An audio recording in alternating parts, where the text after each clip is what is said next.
This is a dramatic result of the Democrats now taking control of the House, calling as their first high-profile witness the man who says it was his job to cover up what he called Donald Trump's dirty deeds. Cohen says he'll tell the full story of everything he saw. Michael Cohen will testify before the House Oversight Committee February 7th, a month before he reports to federal prison. Committee Chairman Elijah Cummings says it could be a John Dean moment, referring to President Nixon's White House counsel, whose testimony about Watergate helped bring Nixon down. Cohen was a lawyer and fixer for Donald Trump, including during the campaign.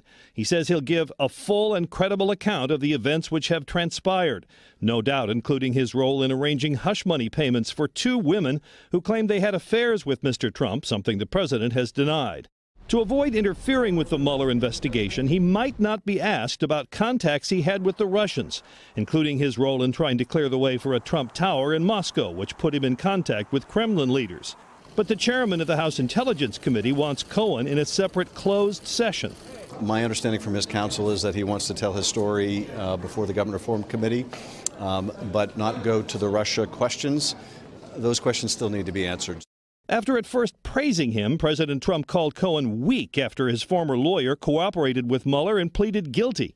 Michael Cohen is lying, and he's trying to get a reduced sentence for things that have nothing to do with me. But when told Thursday that Cohen will be testifying in public, the president expressed no concern. And I'm not worried about it at all, no. Go ahead. So we see what the president thinks. What do Republicans say about this in Congress? Well, as you might imagine, they're not too excited about this. The top Republican on the Oversight Committee says the public testimony will amount to what he calls political theater. And he says Cohen has already admitted that he intentionally lied to Congress in an earlier closed session.